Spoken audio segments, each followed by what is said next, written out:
तो आपका special report में मैं हूं आपके साथ श्रुति श्रीवास्तव और बात अब करते हैं महाकुंभ की खबरों की। प्रयागराज महाकुंभ में 28वें दिन आस्था का सैलाब उमड़ पड़ा। सुबह से ही श्रद्धालुओं का तांता लगा हुआ है। वीकेंड होने की वजह से श्रद्धालुओं की भीड़ बाकी दिनों की तुलना में थोड़ा ज्यादा है। बता दें कि महाकुंभ में अब तक 43 करोड़ से ज्यादा लोग संगम में स्नान कर चुके हैं। रिपोर्ट देखिए।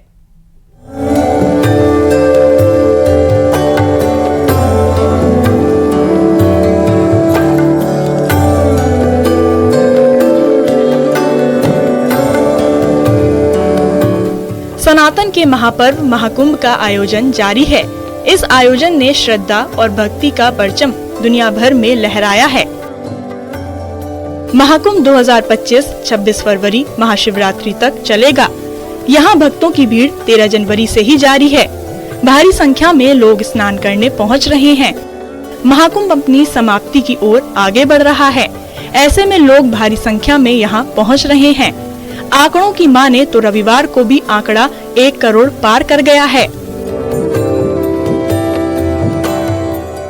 और सुबह से ही बड़ी संख्या में यहाँ पर श्रद्धालु आस्था की डुबकी लगा रहे हैं। गंगा, यमुना और अदिति सरस्वती की त्रिवेणी में डुबकी लगाने के लिए देश के कोने कोने से श्रद्धालु यहाँ पर लगातार पहुंच रहे हैं। वीकेंड होने की वजह से यहाँ पर ज्यादा भीड़ दिखाई दे रही है। शनिवार को ही 1 करोड़ 32 लाख लोगों ने संगम में आस्था की डुबकी लगाई है और अभी तक श्रद्धालुओं का जो आंकड़ा है वो 42 करोड़ के पार पहुंच गया है। सरकार ने अनुमान लगाया था पूरे महाकुंभ के दौरान 40 से 45 करोड़ लोग यहाँ पर आएंगे, लेकिन वो आंकड़ा पार होता दिख रहा है क्योंकि अभी 28 दिनों तक ही कुल मिलाकर 42 करोड़ से ज्यादा श्रद्धालु स्नान कर चुके हैं और ऐसे में उम्मीद जताई जा रही है आंकड़ा 50 करोड़ तक पहुंच सकता है। तमाम श्रद्धालु हैं जो हर हर गंगे हर हर महादेव कहते हुए यहाँ। महाकुंभ के आयोजन की तैयारियों के समय योगी सरकार ने जो अनुमान लगाया था वो आंकड़ा महाकुंभ के 26वें दिन ही छू लिया। यानी कि महाकुंभ में 26वें दिन ही एक बड़ा रिकॉर्ड बन गया। अब तो ये आंकड़ा 43 करोड़ पार कर गया है। इन आंकड़ों में सबसे ज्यादा श्रद्धालु मौनी अमावस्या के दिन पहुंचे थे। मौनी अमावस्या को करीब 7.25 करोड़ श्रद्धालुओं ने संगम में डुबकी लगाई थी। वहीं मौनी अमावस्या से एक दिन पहले भी करीब 5 करोड़ श्रद्धालुओं ने पवित्र स्नान किया था। महाकुंभ के पहले अमृत स्नान पौष पूर्णिमा पर 2.5 करोड़ से ज्यादा लोगों ने स्नान किया था। वहीं तीसरे और आखिरी अमृत स्नान बसंत पंचमी पर भी 2.5 करोड़ श्रद्धालुओं ने पवित्र स्नान किया। अब 12 फरवरी को माघी पूर्णिमा और 26 फरवरी को महाशिवरात्रि पर भी भारी भीड़ उमड़ने की उम्मीद है। इन दोनों स्नान की तैयारियों में प्रशासन जुटा हुआ है।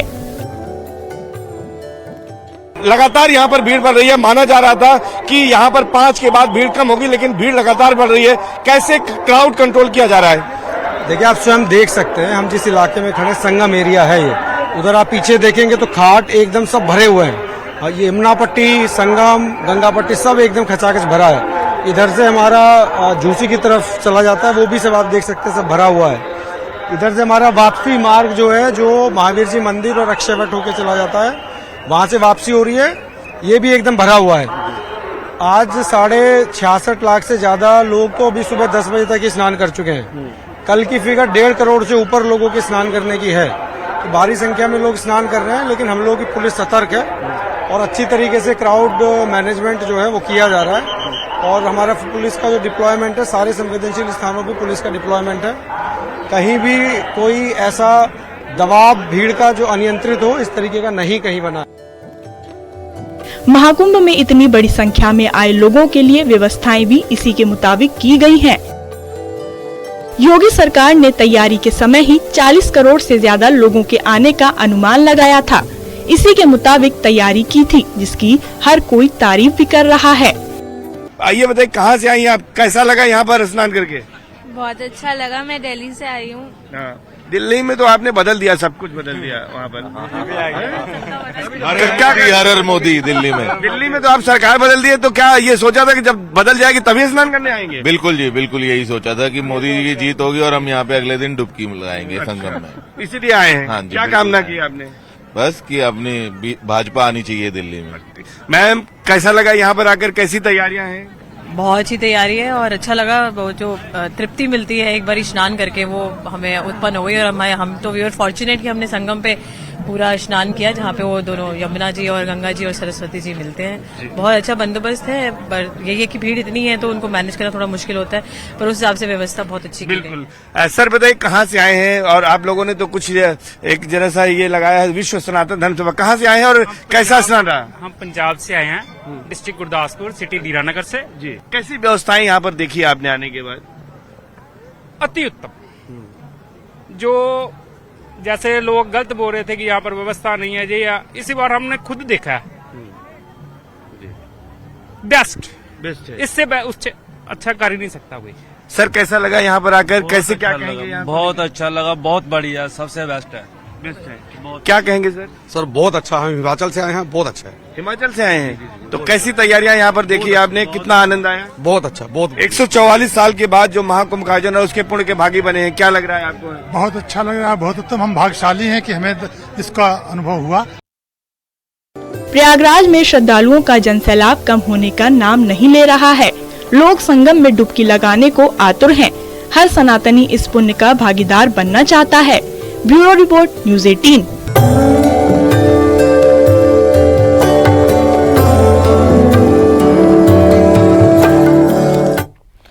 एएमयू एक बार फिर विवादों में है। विवाद खाने को लेकर है, जहां चिकन बिरयानी की जगह बीफ बिरयानी सर्व किए जाने का नोटिस वायरल होने को लेकर बवाल मच गया। हिंदू संगठन इसका विरोध कर रहे हैं। एएमयू प्रशासन इसे टाइपिंग की गलती बता रहा है। क्या है पूरा मामला, दिखाते हैं आपको इस रिपोर्ट में।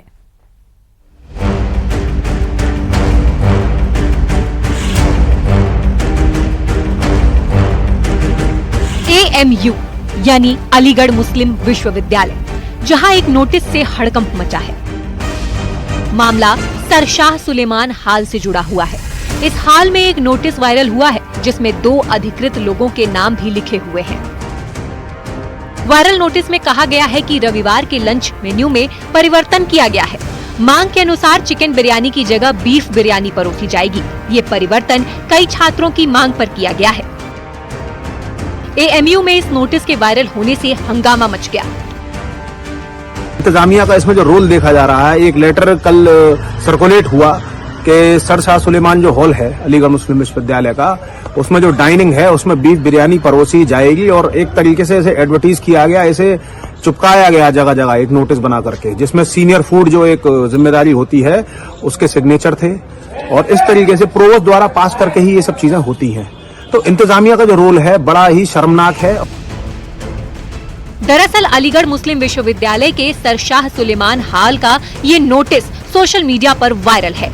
ये हाल में रहने वाले छात्रों के लिए नोटिस था, जिसमें कहा गया था कि मांग के अनुसार संडे को चिकन बिरयानी की जगह बीफ बिरयानी परोसी जाएगी।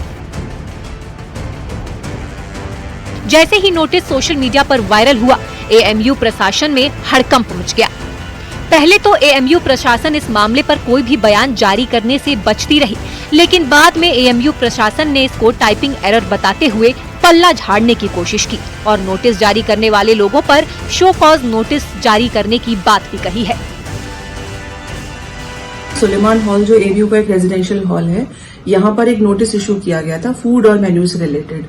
और 2 सीनियर फूड कहा जाता है डाइनिंग हॉल में, ये स्टूडेंट्स की हमारे यहाँ पर डेजिग्नेशन होती है, तो उन दोनों की तरफ से ये नोटिस था। जब इस नोटिस को देखा गया, उस नोटिस में टाइपिंग एरर था, तो फौरन इस नोटिस को वापस ले लिया गया। दूसरी बात यह है कि इस नोटिस में किसी के साइन नहीं थे, तो हो सकता है कि इस नोटिस की अथॉरिटी का भी अभी कुछ पता नहीं है। मैम नोटिस में तो साफ साफ लिखा हुआ है, इसमें तो ऐसा कुछ भी नहीं है कि नोटिस गलत है या गलत छपाया गया है, कुछ ऐसा इलीगल तरीके से किया गया है। उसमें तो साफ जाहिर हो रहा है लिखा हुआ है। नोटिस में जो टाइपिंग एरर है वो उससे साफ दर्शाता है कि ये नोटिस जो है ये सही तरीके से नहीं ड्राफ्ट था, तो इसको विड्रॉ कर लिया।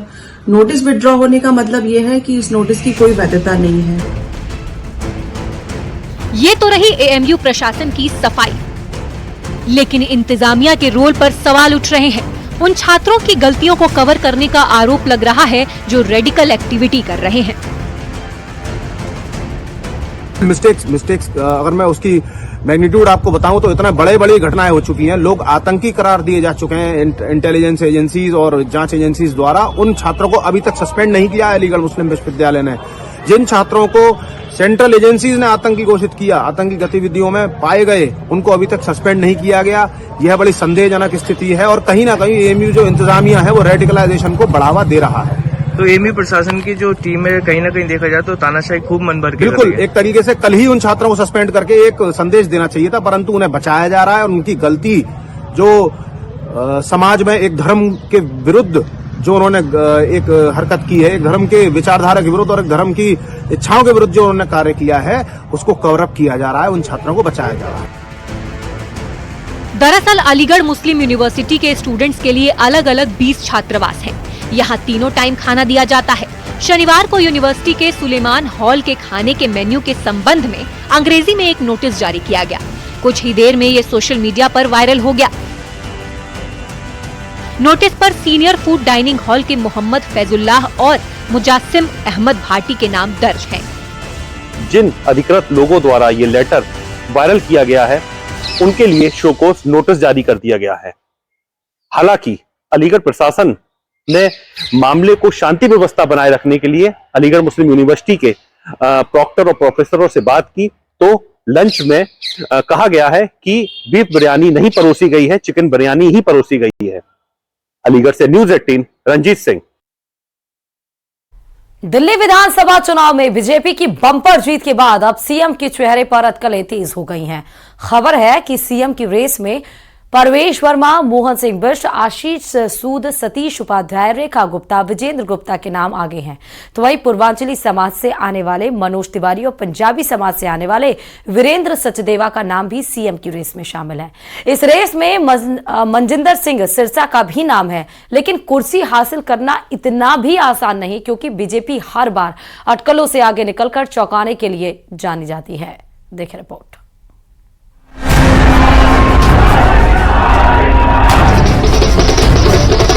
चुनावी मेहनत के बाद अब बीजेपी में वक्त मुख्यमंत्री के नाम पर मंथन का है। दावेदार कई हैं, लेकिन पार्टी का पुराना पैटर्न बताता है कि आखिरी वक्त पर कोई भी नाम चौंका सकता है। बीजेपी ने फिलहाल संकेत तो कोई नहीं दिए, लेकिन सूत्र बताते हैं कि बम्पर जीत के बाद सीएम पद के दावेदारों की भी लंबी कतार है, जो शुरू होती है नई दिल्ली से आप सुप्रीमो अरविंद केजरीवाल को हराने वाले परवेश वर्मा से। जाट समाज से आने वाले कद्दावर नेता की पहचान रखने वाले परवेश वर्मा के पिता साहिब सिंह वर्मा भी दिल्ली के मुख्यमंत्री रह चुके हैं। अगर बीजेपी ने नई रणनीति को ध्यान में रखते हुए चेहरा चुना तो बड़े सिख चेहरों में शामिल मनजिंदर सिंह सिरसा की बल्ले बल्ले हो सकती है। दिल्ली सिख गुरुद्वारा कमेटी के पूर्व अध्यक्ष सिरसा के जरिए बीजेपी पंजाब के लिए नया प्लान तैयार कर सकती है। महिला दावेदारों में रेखा गुप्ता सबसे मजबूत नजर आती हैं। एमसीडी की काउंसलर के तौर पर प्रशासनिक तजुर्बा और महिला मोर्चे की राष्ट्रीय उपाध्यक्ष रहते संगठन का कामकाज देख चुकी हैं। बीजेपी की दिल्ली जीत में पूर्वांचल समाज का बड़ा रोल रहा है, इसलिए अगर पार्टी ने इस समाज से कोई दावेदार चुना तो पूर्व प्रदेश अध्यक्ष सतीश उपाध्याय का दांव लग सकता है। उनके पास एनडीएमसी में बतौर उपाध्यक्ष काम करने का भी अनुभव है। हालांकि इसी समाज से आने वाले मनोज तिवारी भी मजबूत दावेदार माने जा रहे हैं। प्रदेश अध्यक्ष का जिम्मा संभाल चुके मनोज तिवारी के जरिए इसी साल होने वाले बिहार विधानसभा चुनाव के लिए दिल्ली से मैसेज दिया जा सकता है।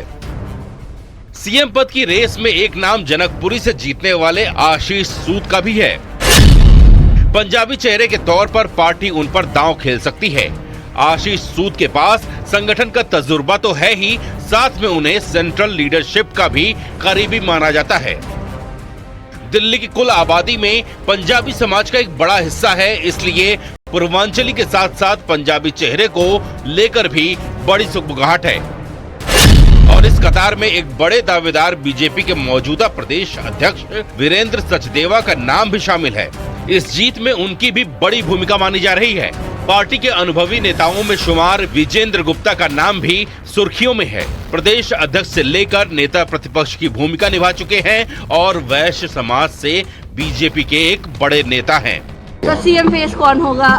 देखिए, हमारे लिए ये विषय गौण है। हम पहले भी कह चुके हैं, भारतीय जनता पार्टी का कार्यकर्ता मुख्यमंत्री बनेगा, केंद्रीय नेतृत्व तय करेगा इसको। इस लिस्ट में एक दावेदार ऐसा भी है जिसने चुनावी नतीजों से सबको हैरान कर दिया। ये है मुस्तफाबाद से जीतने वाले मोहन सिंह बिष्ट। करावल नगर से बदलकर पार्टी ने मुस्लिम बहुल मुस्तफाबाद में उतारा इन्हें और मोहन सिंह बिष्ट ने यहां बड़ी जीत हासिल कर दी, इसलिए उनका नाम भी रेस में शामिल है। नाम कई हैं, लेकिन एक हकीकत ये है कि बीजेपी आसानी से पत्ते नहीं खोलती और एमपी, राजस्थान, हरियाणा के हालिया फैसले बताते हैं कि सरप्राइज पैकेज में किसी की भी लॉटरी लग सकती है।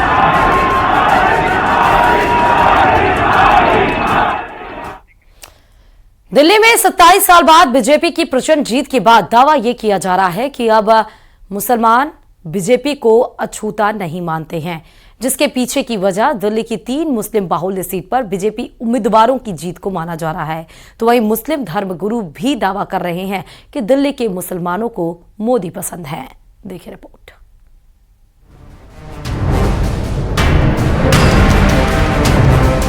दिल्ली में मुसलमानों को मोदी पसंद है।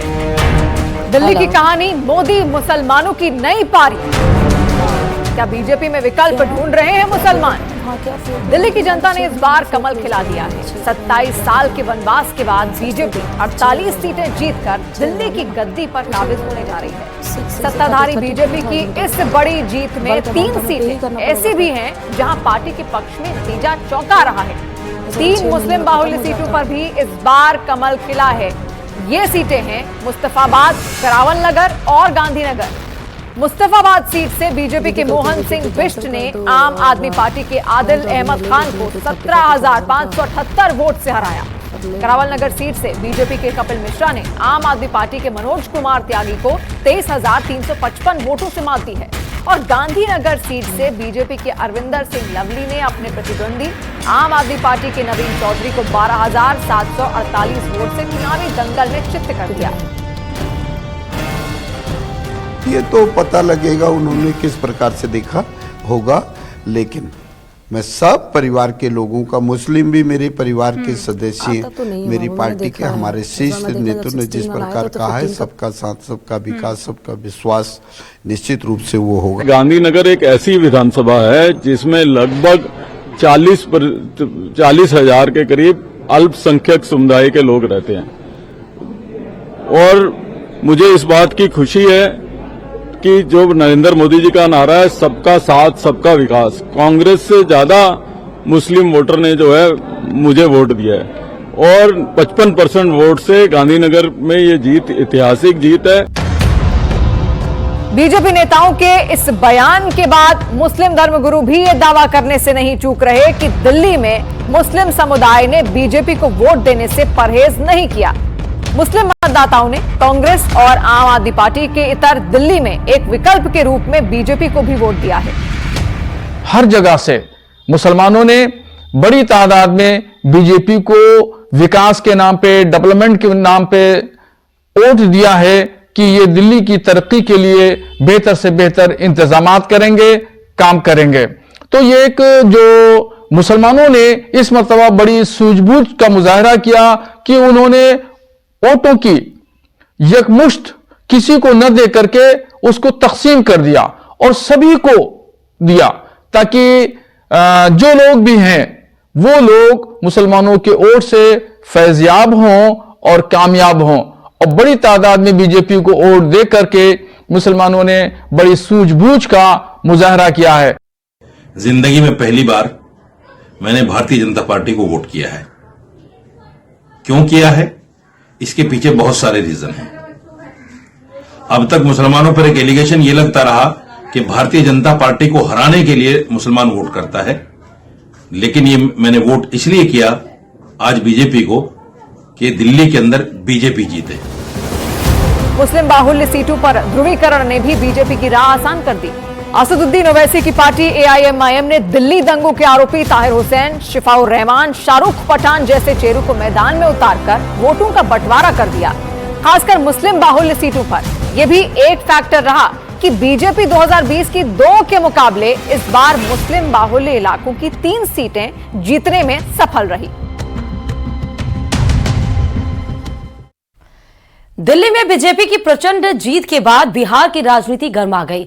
जीतन राम मांझी ने दिल्ली में बीजेपी की जीत पर गदगद होकर ट्वीट किया कि दिल्ली तो बस झांकी है, बिहार भी बाकी है। ये ट्वीट विपक्ष को चुभ गया, जिस पर सियासी संग्राम छिड़ गया। इसी पर देखिए यह रिपोर्ट।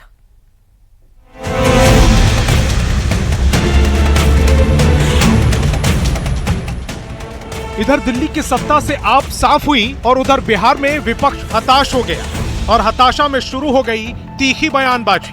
नेता प्रतिपक्ष तेजस्वी यादव ने दिल्ली में केजरीवाल की हार पर बयान जारी किया और दिल्ली को दिल्ली और बिहार को बिहार समझाने की कोशिश की।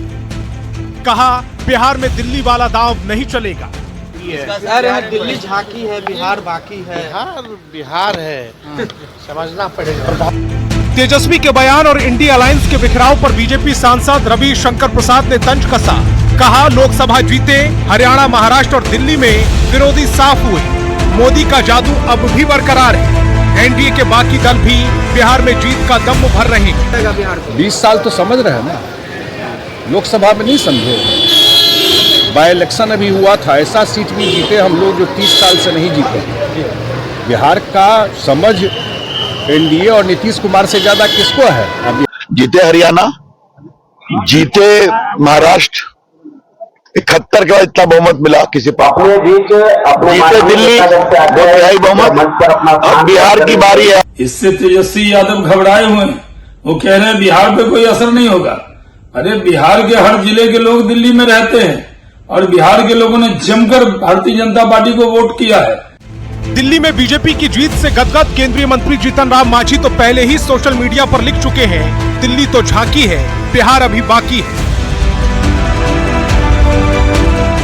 इस विश्वास की दोहरी वजह मोदी का मैजिक और एनडीए की एकता। Bureau report, news 18। अब आपको हैरान कर देने वाली तस्वीरें दिखाते हैं। विदिशा में शादी का एक फंक्शन चल रहा था। लोग स्टेज पर डांस कर रहे थे। एक युवती ने भी शानदार डांस परफॉर्मेंस दिया, लेकिन नाचते नाचते ही उसकी मौत हो गई। देखिए रिपोर्ट।